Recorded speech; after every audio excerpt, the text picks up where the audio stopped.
नमस्कार, स्वागत है आपका। मेरा नाम है विपिन बेबाक, मेरे साथ मेरे सहयोगी सादाब रिजवी। धन्यवाद। समाजवादी पार्टी की सांसद डिंपल यादव इस समय मैनपुरी में है। यहाँ उन्होंने मीडिया से बातचीत करते हुए उत्तर प्रदेश में कानून व्यवस्था को लेकर बीजेपी सरकार पर निशाना साधा है।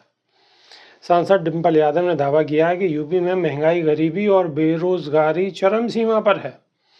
मैनपुरी सीट से समाजवादी पार्टी की सांसद डिंपल यादव ने उत्तर प्रदेश में कानून और व्यवस्था की स्थिति पर कहा कि आज हम देश के जो हालात देख रहे हैं उसमें गरीबी चरम सीमा पर है।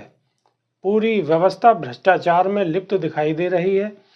उन्होंने कहा कि उत्तर प्रदेश में जिस तरह का संरचनात्मक विकास होना चाहिए था उस तरह का विकास नहीं हुआ। योगी सरकार पर कटाक्ष करते हुए सभा सांसद डिंपल यादव ने कहा कि आज उत्तर प्रदेश पूरा खंडहर की तरह दिख रहा है, क्योंकि यहाँ रोजगार नहीं है, स्वास्थ्य व्यवस्थाओं का बुरा हाल है, पूरी शिक्षा व्यवस्था चरमराई हुई है। उन्होंने आगे कहा है कि कहीं ना कहीं लोग समझ रहे हैं कि आज क्या हालात हैं, लोग अब बदलाव चाह रहे हैं।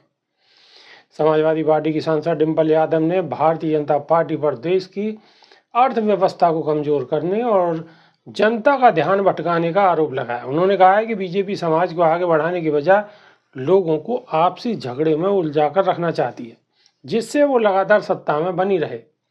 उत्तर प्रदेश की स्वास्थ्य सेवाओं पर चिंता जताते हुए डिंपल यादव ने कहा है कि जिस तरह से हमारा पीड़ित समाज है, हमारा दलित और पिछड़ा समाज है, इसमें हमारे गरीब भी शामिल हैं, वे कहीं ना कहीं बहुत पीछे छूट गए हैं।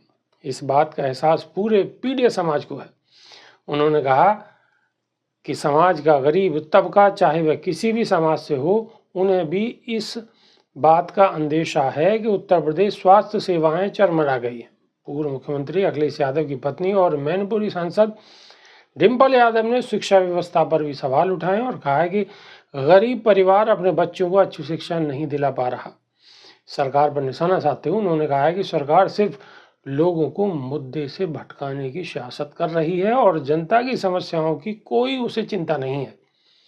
डिंपल यादव ने मुगल शासक औरंगजेब विवाद पर कड़ी प्रतिक्रिया व्यक्त की। उन्होंने कहा है कि चुनाव नजदीक आते ही इस तरह की सियासत लगातार बढ़ रही है। नाम लिए बगैर उन्होंने कहा है कि उनकी जो भावनाएं हैं वे विभाजन की नीति और नीयत से काम करते हैं, सत्ता में बने रहना चाहते हैं। सभा सांसद ने आगे कहा कि हालांकि यूपी का हर नागरिक और मतदाता जागरूक है, आने वाले 2027 में माकूल जवाब मिलेगा। सादाब रिजवी। अब तो अखिलेश यादव के साथ साथ डिंपल यादव भी सरकार पर सीधा निशाना साध रही है। सादाब रिजवी। डिंपल यादव पर निशाना साधना बहुत सही है अपने आप में, क्योंकि भारतीय जनता पार्टी के जो काम है, भारतीय जनता पार्टी की जो नीति है, उससे कई गुना ज्यादा और कहीं ज्यादा बेहतर अगर देखा जाए तो औरंगजेब की जो टोपी बुनने वाली सुई थी वो मजबूत थी।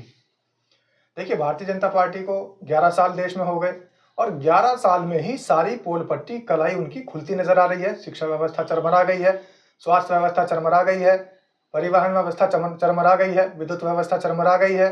विकास की बात करें तो खत्म हो चुका है, चारों तरफ त्राहिमाम मचा हुआ है। गरीबी रेखा से नीचे जीवन यापन करने वाले लोगों के पास सुविधाएं तो बहुत दूर की बात है, जीवन यापन करने के लिए भी उनके पास मूलभूत सुविधाएं नहीं है। राशन की बात कर रहे हैं, 80 करोड़ लोगों को राशन पहुंच रहा है, लेकिन वो भी सब कुछ सामने आ चुका है। किस तरीके का राशन पहुंच रहा है, वो सिर्फ कागजों में राशन पहुंच रहा है और कुछ थैले बांटे जा रहे हैं जिन पर मोदी जी का फोटो लगा होता है, तो वो भी एक प्रचार है। तो भारतीय जनता पार्टी की जो नीतियां हैं, भारतीय जनता पार्टी की जो योजनाएं हैं, उससे कहीं ज्यादा मजबूत औरंगजेब की सुई इसलिए ज्यादा दिखाई दे रही है क्योंकि आज 350 साल बाद भी औरंगजेब की सुई चुभ रही है और देश के एक बड़े तबके को वो सुई ऐसी चुभ रही है कि उस सुई की नोक की चुभन ज्यादा दिखाई दे रही है। गरीबों के बच्चे नहीं दिखाई दे रहे, उस सुई की चुभन ज्यादा दिखाई दे रही है। शिक्षा व्यवस्था नहीं दिखाई दे रही, उस सुई की चुभन ज्यादा दिखाई दे रही है। भूख से रोते बिलखते बच्चे नजर नहीं आ रहे हैं। तो हम तो यही कहेंगे कि औरंगजेब की सुई में कुछ तो असर था। विभाग जी, औरंगजेब की सुई में जिससे वो सिलाई करता था टोपी की, उसमें कहीं ना कहीं कड़ी जान थी, जो 350 वर्ष बाद भी आज भी कहीं ना कहीं चुभ रही है। कमेंट के माध्यम से आप अपनी राय रख सकते हैं। तो अभी के लिए सिर्फ इतना ही। नई वीडियो में फिर रूबरू होंगे। बहुत बहुत शुक्रिया। नमस्कार। धन्यवाद। है।